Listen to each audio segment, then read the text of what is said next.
Hi friends, this is Nivita. In the video, 11th standard zoology, page number 130, respiration lesson events in inspiration and expiration அப்படிங்கிற topic தான் பார்க்க போகிறோம்.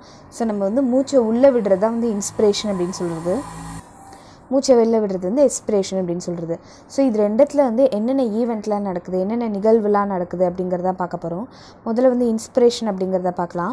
First நம்ம மூச்சு விடுறோம் அப்படின்னா என்னென்னலாம் நடக்க போகுது அப்படின்னு பார்த்திங்கன்னா, ரெஸ்பிரேட்டரி சென்டர் இனிஷியேட் தி ஸ்டிமுலி டியூரிங் இன்ஸ்பிரேஷன். ஸோ இந்த படத்தில் உங்களுக்கு காட்டியிருக்காங்க பார்த்திங்கன்னா, ரெஸ்பிரேட்டரி சென்டர் அப்படிங்கிறது இருக்குல்ல, அதுதான் வந்து முதல்ல வந்து ஒரு இதை தோண்டுது, ஸ்டிமுலேட் பண்ணுது, இந்த மாதிரி வந்து இன்ஸ்பிரேஷன் பண்ணுங்க அப்படின்னு சொல்லிட்டு. அடுத்தது அந்த இம்பல்ஸ், அந்த உந்து விசை இருக்கு இல்லையா, அது வந்து யாருக்கு கேரி பண்ணிட்டு போகிறாங்க, இன்ஸ்பிரேட்டரி மசில்ஸ்க்கு வந்து கேரி பண்ணிட்டு போகுது. நீ இந்த மாதிரி இன்ஸ்பயர் பண்ண அப்படின்னு சொல்கிறது வந்து இம்பல்ஸ் வந்து எடுத்துகிட்டு போகுது. இப்போ இதில் வந்து இன்ஸ்பிரேட்டரி மசில்ஸ் அப்படின்னு சொல்கிறது வந்து 2 டைப்ஸ் ஆஃப் மசில்ஸ் இருக்குது. என்ன அப்படின்னா, ஒன்று வந்து டயஃப்ரம், ஓகேவா, இன்னொன்று வந்து எக்ஸ்டர்னல் இன்டர்கோஸ்டல் மசில் அப்படின்னு சொல்கிறது. ஸோ இதில் பார்த்தீங்கன்னா தெரியும் உங்களுக்கு, எக்ஸ்டர்னல் இன்டர்கோஸ்டல் மசில்ஸ் அப்படின்னு கொடுத்துருக்காங்களா. ஸோ இந்த ரிப்ஸ்க்கு நடுவில் உள்ளுக்குள்ளே இருக்கிறது இன்டர்னல் இன்டர்கோஸ்டல் மசில், வெளியில் இருக்கிறது வந்து எக்ஸ்டர்னல் இன்டர்கோஸ்டல் மசில். ஸோ இந்த எக்ஸ்டர்னல் இன்டர்கோஸ்டல் மசிலும் டயஃப்ரம் அப்படிங்கிறது இங்கே ஆரஞ்சு கலரில் கொடுத்துருக்காங்கல்ல, ஸோ அது ரெண்டும் சேர்ந்து தான் இன்ஸ்பிரேட்டரி மசில்ஸ் அப்படின்னு சொல்கிறது, ஓகேவா. ஸோ முதல்ல வந்து இன்ஸ்பிரேட்டரி மசில்ஸ் சொல்கிறது அப்படிங்கிறது டயஃப்ரமும், அடுத்தது எக்ஸ்டர்னல் இன்டர்கோஸ்டல் மசில். ஸோ இது ரெண்டுமே சேர்ந்து தான் வந்து இன்ஸ்பிரேட்டரி மசில் அப்படின்னு சொல்கிறது. ஸோ அதுக்கு வந்து இந்த இம்பல்ஸ் வந்து கேரி ஆகிட்டு வருது. அடுத்தது இந்த டயஃப்ரமும் இந்த இன்ஸ்பிரேட்டரி மசில்ஸும் வந்து கான்ட்ராக்ட் ஆகுது, ஓகேவா.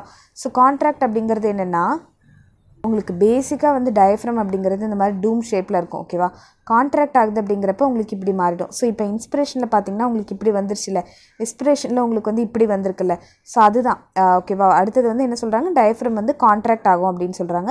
அதே மாதிரி அந்த இன்ஸ்பிரேட்டரி மசில்ஸ் அப்படின்னு சொல்கிறது, அந்த எக்ஸ்டர்னல் இன்டர்கோஸ்டல் மசிலும் வந்து கான்ட்ராக்ட் ஆகும். ஸோ யோசிச்சு பாருங்கள், வெளியில் வந்து எக்ஸ்டர்னல் இன்டர்கோஸ்டல் மசில் இருக்குது, அது வந்து சுருங்கிச்சுன்னா என்ன ஆகும், இப்படியே அந்த ரிப்ஸ் வந்து வெளியில் வர மாதிரி இருக்குமா.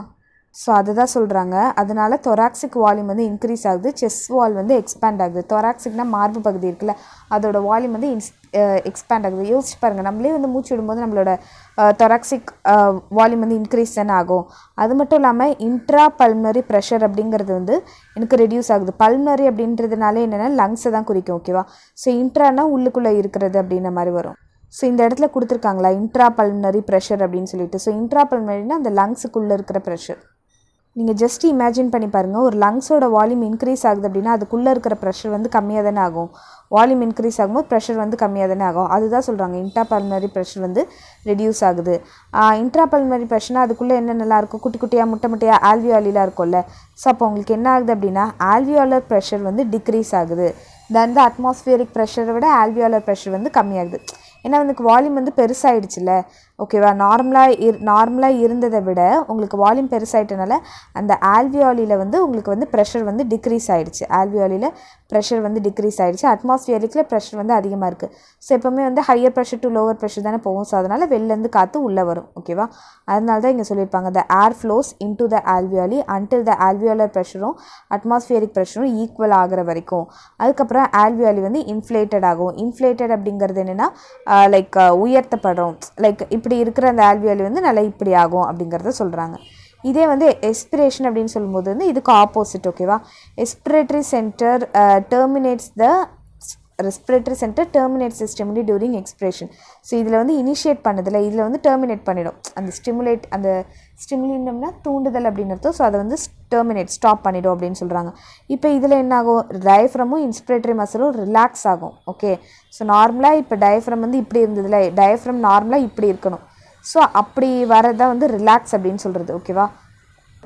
இதில் பார்த்தீங்கன்னா உங்களுக்கு தெரியும், எக்ஸ்பிரேஷன் அப்படின்றத கொடுத்துட்டு டயஃப்ரம் இப்படி ஆகுது. ஸோ டயஃப்ரம் இப்படி இருக்கிறது தான் நார்மலான ஒரு நிலை அப்படின்னு சொல்கிறாங்க. அடுத்தது என்ன ஆகும், ஆப்வியஸ்லி செஸ்ட் வால் வந்து கான்ட்ராக்ட் ஆகும். அப்போ தொராக்சிக் வால்யூம், மார்பு பகுதியோட அந்த வால்யூம் வந்து கம்மியாகும். வெளியில் மூச்சு விடும்போது அப்படி தானே ஆகுது, தொராக்சிக் வால்யூம் வந்து கம்மியாகுது. அப்போ இன்டர்னல் பல்மனரி ப்ரெஷர் அப்படிங்கிறது ரெடியூஸ்டு வராது, இங்கே வந்து இன்க்ரீஸ்டுன்னு வரும். யோசிச்சு பாருங்கள், இப்போது இப்படி இருக்குது இன்ஸ்பிரேஷனில் லங்ஸ், ஓகேவா. அதுக்கப்புறமேட்டு எனக்கு எக்ஸ்பிரேஷன்னா அந்த இது வந்து கம்மியாகணும், கரெக்டாக. ஸோ இந்த லங்ஸோட இது வந்து இப்படி வந்து கம்மியாகுது. கம்மியாகும் போது அங்கே உள்ளுக்குள்ளே இருக்கிற ப்ரெஷர் வந்து அதிகரிக்கும் தானே, வால்யூம் கம்மியாக தானே ஆகுது. அப்போ உள்ளுக்குள்ளே இருக்கிற ப்ரெஷர் அதிகரிக்கும் தானே, அதனால தான் இன்ட்ராபல்மனரி ப்ரெஷர் வந்து இன்க்ரீஸ்ட் ஆகும்னு வரும். இப்போ ஆல்வியோலர் ப்ரெஷரும் வந்து இன்க்ரீசஸ் தேன் த அட்மாஸ்பியரிக் ப்ரெஷரோட போன தடவை நம்ம பார்த்தப்போ வந்து ஆல்வியோலர் ப்ரெஷர் வந்து கம்மியாக இருந்தது அப்படின்றத பார்த்தோம் அட்மாஸ்பியரிக் ப்ரெஷரில். இப்போ வந்து ஆல்வியோலர் ப்ரெஷர் வந்து அதிகமாக இருக்கும். ஓகேவா? ஏன்னா உள்ளுக்குள்ளே இந்த ஏற்கனவே ப்ரெஷர் அதிகம், அப்போ இந்த ஆல்வியோலர் ப்ரெஷர் அதிகமாக இருக்கும், இந்த வெளியில் இருக்கிற ப்ரெஷர் வந்து கம்மியாக இருக்கும். ஸோ உள்ளுக்குள்ளேருந்து ஏர் வந்து வெளியில் போகும். ஓகேவா? அதனால தான் உங்களுக்கு என்ன கொடுத்துருப்பாங்க அப்படின்னா, அடுத்த பாயிண்ட் வந்து air is sent due to the contraction, sent out, வெளில அனுப்புகிறாங்க due to the contraction of the alveoli. அடுத்தது ஏர் ஃப்ளோஸ். ஸோ ஏர் வந்து ஆல்வியோலியை விட்டு வெளில போகுது அன்டில் த ஆல்வியோலர் ப்ரெஷரும் அட்மாஸ்பியரிக் ப்ரெஷரும் ஈக்குவல் ஆகிற வரைக்கும். அதுக்கப்புறம் ஆல்வியோலி வந்து டிஃப்ளேட் ஆகிடும்னா சுருங்கிடும் அப்படின்றது அர்த்தம். எக்ஸ்பிரேஷனாக மூச்சை வெளியிடும்போது அந்த ஆல்வியோலி சுருங்க தானே வேணும். இப்படி இருக்கிற ஆல்வியோலி வந்து இப்படி சேஞ்ச் ஆகிடும். ஓகேவா? கொஞ்சம் சுருங்கிடும். ஸோ இதுதான் வந்து நடக்குது அப்படின்னு சொல்கிறாங்க. இதில் இன்ஸ்பிரேஷன் ப்ராசஸ்லையும் எக்ஸ்பிரேஷன் ப்ராசஸ்லையும் எனக்கு இதுதான் நடக்குது அப்படிங்கிறத சொல்கிறாங்க. அடுத்தது நம்ம பார்க்க போகிறது என்ன அப்படின்னு பார்த்தீங்கன்னா, ரெகுலேஷன் ஆஃப் ரெஸ்பிரேஷன். ரெஸ்பிரேஷனை வந்து ரெகுலேட் பண்ணுறதுக்கு லைக் யார் வந்து அதை கரெக்ட் பண்ணுவா அப்படின்னு பார்த்தீங்கன்னா, ஒரு ஸ்பெஷலைஸ்டான ரெஸ்பிரேட்டரி சென்டர் வந்து மெடுலா ஆப்லங்கேட்டாவில் இருக்குது ஆஃப் த ஹைண்ட் பிரெயினில். அது வந்து ரெஸ்பிரேட்டரி ரிதம் சென்டர் அப்படின்னு சொல்லுவாங்க. ஸோ அதுதான் வந்து இதெல்லாம் ரெகுலேட் பண்ணுன்றாங்க. ஸோ இதில் பார்த்தீங்கன்னா உங்களுக்கு தெரியுதா, அந்த ரெஸ்பிரேட்டரி சென்டர் அப்படிங்கிறது மெடுலா ஆப்லங்கேட்டாவில் இருக்குதுன்னு சொல்லியிருக்காங்க. ஸோ அது பேர் என்னென்னா ரெஸ்பிரேட்டரி ரிதம் சென்டர். ஓகேவா? அடுத்தது வந்து நியூமட்டோடாக்சிக் சென்டர் ப்ரெசன்ட் இன் நியூமட்டோடாக்சிக் சென்டர் அப்படிங்கிறது பான்ஸ் வேலோரியில் இருக்குது, ரீஜன் ஆஃப் த பெயின். இதுதான் வந்து moderates the function of the respiratory rhythm center to ensure normal breathing. இதுதான் என்ன பண்ணுது அப்படின்னா மாட்ரேட் பண்ணுது. ஓகேவா? ஸோ சமன்படுத்துது எதை, ரெஸ்பிரேட்டரி ரிதம் சென்டரோட ஃபங்க்ஷனை வந்து சமன்படுத்துது டு என்ஷூர் நார்மலான ப்ரீத்திங் வர்றதுக்கு. ஆக்சுவலி உங்ககிட்ட சொல்ல வேண்டியது என்னென்னா, இதுக்கு முன்னாடியே வந்து நான் வந்து ஒன் வேர்ட்ஸ் வீடியோ போட்டுட்டேன். ஓகேவா? ஸோ அதில் வந்து இவால்யூஷனில் வந்து ப்ரீத்திங் இஸ் கண்ட்ரோல்டு பை அப்படின்னு சொல்கிறதுக்கு மெடுலா ஆப்லங்கேட்டா அப்படிங்கிறத சொல்லியிருப்பேன். பட் ஆனால் இப்போ நம்ம பார்த்த இதில் வந்து பான்ஸ் அப்படிங்கிற மாதிரி அந்த ப்ரீத்திங் அப்படிங்கிறதுக்கு வந்து பான்ஸ் வேரோலி அப்படிங்கிற மாதிரி கொடுத்துருக்காங்க. ஸோ நீங்கள் எது வந்து ரொம்ப கரெக்டு, பர்ஃபெக்டான கரெக்டு, பிகாஸ் இதுவும் கரெக்டு தான் இதுவும் கரெக்டு தான். ஸோ எது வந்து ரொம்ப கரெக்ட் அப்படிங்கிறத உங்கள் டீச்சர்கிட்ட வந்து நீங்கள் கேட்டுக்கோங்க. நான் ஏன் சொல்கிறேன் அப்படிங்கிறத கேட்டிங்கன்னா, இங்கே வந்து ப்ரீத்திங் அப்படிங்கிற ஒரு விஷயம் இருக்குது. ஓகேவா? அதுக்கு நேரம் இந்த பான்ஸ் வேரோலி அப்படிங்கிறது தான் வருது. ஸோ அதனால தான். ஸோ இந்த டயக்ராமில் வந்து உங்களுக்கு பான்ஸ் அப்படிங்கிறது வந்து பிரித்து கொடுத்துருக்காங்க. ஓகேவா? ஸோ பான்ஸில் தான் வந்து உங்களுக்கு நியூமட்டோடாக்சிக் சென்டர் அப்படிங்கிறது இருக்குது. இந்த மேலே பார்த்தீங்கன்னா உங்களுக்கு தெரியும். ஸோ அதுதான் வந்து ப்ரீத்திங்கை ரெகுலேட் பண்ணுறது அப்படிங்கிற மாதிரி கொடுத்துருக்காங்க. அடுத்தது கீமோ சென்சிட்டிவ் ஏரியா, அதாவது கெமிக்கல்ஸ்க்கு சென்சிட்டிவான ஏரியா வந்து ஃபவுண்ட் க்ளோஸ் டு த இந்த ரிசம் சென்டருக்கு பக்கத்தில் இருக்கான். ஸோ அது வந்து ஹைலி சென்சிட்டிவ் டு கார்பன் டை ஆக்சைடுக்கும் H+க்கும் வந்து அது மேலே பட்டுச்சுனாலே அது வந்து ரொம்ப சென்சிட்டிவாக இருக்கும் அப்படிங்கிறத சொல்கிறாங்க. ஓகேவா? ஸோ இதில் பார்த்தீங்கன்னா தெரியும் கீமோ சென்சிட்டிவ் ஏரியா அப்படின்னு சொல்லியிருக்காங்களே இன்ஸ்பிரேட்டரி ஏரியாவுக்கு பக்கத்தில். ஆக்சுவலி இந்த H+ அப்படிங்கிறது எதுலேருந்து வருது அப்படின்னா, are eliminated out by the respiratory ப்ராசஸில் வந்து H+ அப்படிங்கிறது வெளியே வரும். நம்ம முன்னாடி வந்து டிரான்ஸ்போர்ட் இன் கார்பன் டை ஆக்சைடில் பார்த்துருப்போம். லைக் இங்கே வந்து எப்படி வந்து H+ அப்படிங்கிற ஒரு விஷயம் வந்து ஃபார்ம் ஆச்சு அப்படின்னு சொல்லிட்டு. ஸோ அந்த வீடியோ பார்த்தீங்கன்னா தெரியும், அதுலேருந்து தான் H+ வந்து வெளியே வருது. இப்போ ஏன் அதை பற்றி சொல்கிறாங்க அப்படின்னு பார்த்தீங்கன்னா, இந்த ரிதம் சென்டருக்கு பதில் கீமோ சென்சிட்டிவ் ஏரியா அப்படிங்கிறது இருக்குது. ஸோ அது வந்து எதுக்கு சென்சிட்டிவ் அப்படின்னா கார்பன் டை ஆக்சைடுக்கும் H+க்கும் சென்சிட்டிவ். அடுத்தது ரிசெப்டாஸ் அப்படின்னா வந்து ரெஸ்பாண்ட் பண்ணுறது. இப்போ ஸ்டிமுலினா தூண்டுறது அப்படிங்கிற மாதிரிலாம் இருக்குல்ல. ஸோ ரிசெப்டாஸ் அப்படிங்கிறது வந்து ஏற்பிகள் அப்படின்னு சொல்லுவாங்க. ஓகேவா? ஸோ இந்த receptors associated with aortic arch and carotid artery அப்படிங்கிறது ஹார்ட்லேருந்து வருது. அதெல்லாமே வந்து நெசசரி சிக்னல்ஸை வந்து அனுப்பும் டு த ரிதம் சென்டருக்கு. எதுக்காகனா ஒரு ரெமிடியல் ஆக்ஷன் எடுக்கிறதுக்கு, ஒரு தீர்வை எடுக்கிறதுக்கு. இப்போ வந்து எந்த நேரத்தில் இப்போ நமக்கு ஒரு சில தடவை வந்து நிறைய ஆக்சிஜன் தேவைப்படலாம், ஒரு சில தடவை கம்மியான ஆக்சிஜன் தேவைப்படலாம்ல. ஸோ அதுக்காக அது வந்து சில சிக்னல்ஸ் வந்து அனுப்பும் அப்படின்னு சொல்கிறாங்க. ஸோ இது வந்து ஹார்ட்லேருந்து வருது. ஓகேவா? இங்கே வந்து ஆர்ச் ஆஃப் அரோட்டான்னு கொடுத்துருக்காங்கல்ல. ஸோ அதுலேருந்தும் இந்த கேரோட்டிட் ஆர்டரி எக்ஸ்டர்னல் அதெல்லாமே கொடுத்துருக்காங்கல்ல. ஸோ அதுலேருந்தும் அனுப்பும்னு சொல்கிறாங்க சிக்னல்ஸை. ரிதம் சென்டர் அப்படிங்கிறது எங்கே இருக்குது? மெடுலா ஆப்லங்கேட்டாவில் இருக்குது ஃபார் ரெமிடியல் ஆக்ஷன். இதில் வந்து பார்த்திங்கன்னா O2ஓட ரோல் அப்படிங்கிறது முக்கியமானது கிடையாது அப்படின்னு சொல்கிறாங்க. அந்த ரெஸ்பிரேட்டரி ரிதம் இன்ஸ்பயர் ஆகி எக்ஸ்பயர் ஆகி ஸோ அது பண்ணுறதுக்கு வந்து அதுதான் வந்து ரெஸ்பிரேட்டரி ரிதம்னு சொல்லுவாங்க. ஸோ அதுக்கு வந்து ஆக்சிஜனோட ரோல் வந்து முக்கியமானது கிடையாது அப்படின்னு சொல்லியிருக்காங்க. அடுத்தது பார்ட்டிகுலேட் மேட்டர் அப்படின்னா கெமிஸ்ட்ரியில் வந்து ஏர் என்விரான்மெண்டல் கெமிஸ்ட்ரி அப்படிங்கிற லெசனில் வரும். பார்ட்டிகுலேட் மேட்டர் PM2.5 அப்படிங்கிறது என்ன, இந்த air is increasing day by day. Particulate மேட்டர்னால் அந்த துகள்கள் வந்து இந்த அட்மாஸ்ஃபியரில் வளர்ந்துட்டு அதிகமாகிட்டே இருக்குது. ஸோ அதனால் வந்து ரெஸ்பிரேட்டரி இல்னஸ் வருது அப்படின்னு சொல்கிறாங்க. Central pollution control board CPCB அப்படிங்கிறது என்ன ரிப்போர்ட் பண்ணியிருக்கு அப்படின்னா, குவாலிட்டி ஆஃப் த ஏர் வந்து குட்டாக இல்லை. ஏன்னா வந்து சூட் அப்படின்னு சொல்கிறது என்ன, புகைக்கறி அப்படின்னா சொல்லுவாங்கள்ல, கார்பனை எரிக்கிறது, அது ஸ்மோக் எல்லாமே இருக்குது. ஸோ இந்தியாஸில் வந்து CNG அதாவது கம்ப்ரஸ்டு நேச்சுரல் கேஸ் வந்து ஃபியூவலாக யூஸ் பண்ணணும். கறி புகையப்பெல்லாம் சொல்கிறாங்களே, ஸோ அதெல்லாமே சுவாசிக்கிறனால நம்மளோட லங்ஸில் போய் படிஞ்சு அது வந்து ஏரை வந்து சுவாசிக்க விடாமல் செய்யும். ஸோ அதனால் வந்து கம்ப்ரஸ்டு நேச்சுரல் கேஸை ஃபியூவலாக யூஸ் பண்ணுங்கள் அப்படிங்கிறத சொல்கிறாங்க. ஓகேவா?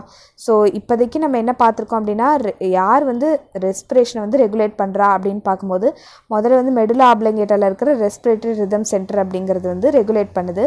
அது மட்டும் இல்லாமல் நார்மலாக ப்ரீத்திங்க்கு தேவையானது என்னென்னா, பான்ஸ் விரலில் இருக்க நியூமேட்டிக் சென்டர் வந்து இந்த கரெக்டாக இந்த ரெஸ்பிரேட்டரி ரிதம் சென்டரை வந்து கரெக்டாக நார்மல் ப்ரீத்திங்க்கு ஏற்படுற மாதிரி பண்ணுது.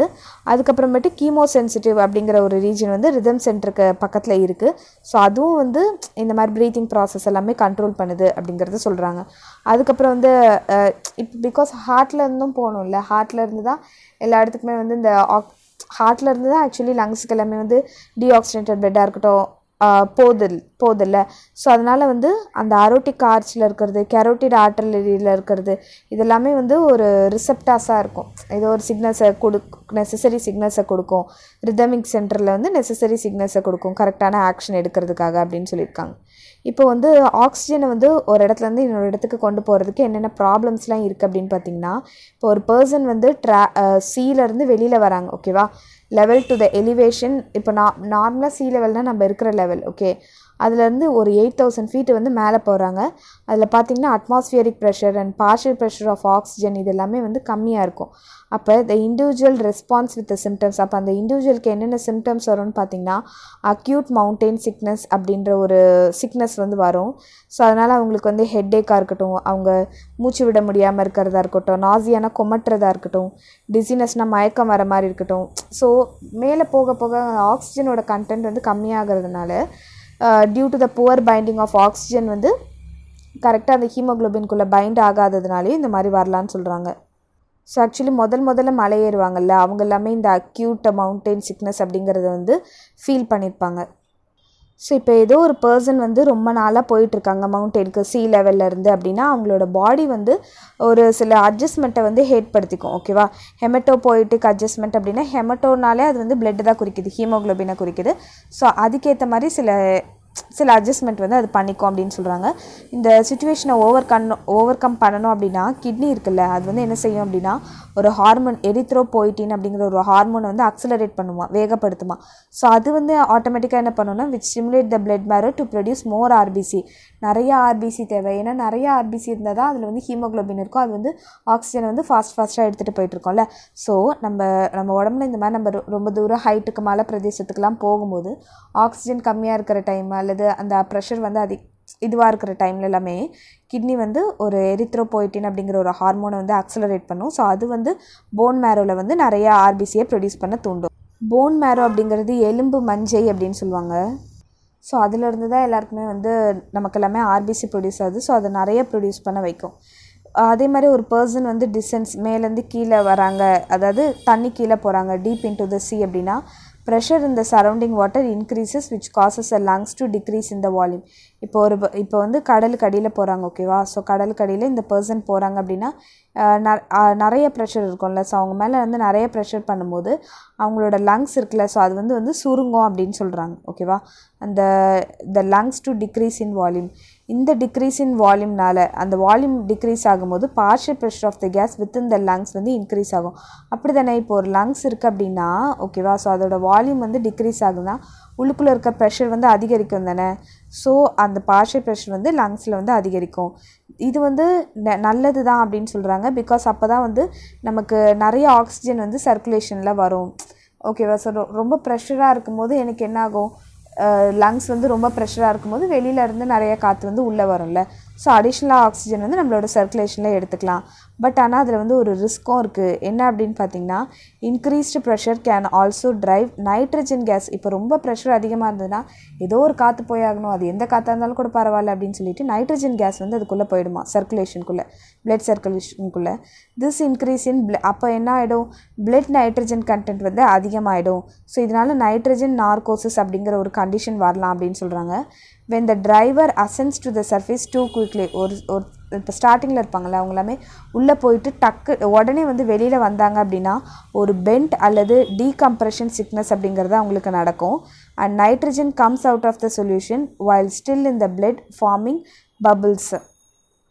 பென்ஸ்ன்னு சொல்கிறது என்ன அப்படின்னா, இப்போ அவங்க வந்து டக்குன்னு வெளில வந்துட்டாங்க அப்படின்னு வச்சுக்கோங்களேன், அவங்க அந்த நைட்ரஜன் கண்டென்ட்டும் வந்து வெளியே வர ட்ரை பண்ணும். இப்போ இங்கே பார்த்தீங்கன்னா அவங்களோட உடம்புக்குள்ளே வந்து ஒயிட்டாக இருக்கிற மாதிரி இருக்கா, நைட்ரஜன் வந்து நம்மளோட பிளட்லேருந்து வெளியில் வந்துடும். ஓகேவா?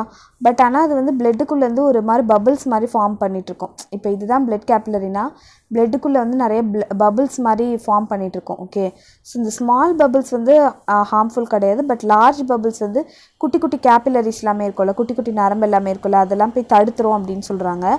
And blocking the blood flow, அதனால் அந்த குட்டி குட்டி நரம்புலாம் பிளட் ஃப்ளோவை பாதிக்கும். And can press the nerve endings எல்லாமே வந்து ப்ரெஸ் பண்ணி வச்சுக்கோம் அப்படின்னு சொல்கிறாங்க. இதை வந்து டீகம்ப்ரெஷன் சிக்னஸ் அப்படின்னு சொல்லுவாங்க. இதனால் என்ன ஆகும் அப்படின்னா, இந்த ஜாயிண்ட்டில் எல்லாமே 2 இடம் சேரும் இல்லையா, அந்த இடத்துல எல்லாமே பெயின், அப்புறம் மசில்ஸில் எல்லாமே பெயின், அதுக்கப்புறம் நியூராலஜிக்கல்னால் நரம்பு சம்மந்தப்பட்ட ப்ராப்ளம்ஸு லைக் இன்க்ளூடிங் ஸ்ட்ரோக்னா காக்கா வலிப்பு, இதெல்லாமே கூட வரலாம் அப்படின்னு சொல்கிறாங்க. ஓகேவா?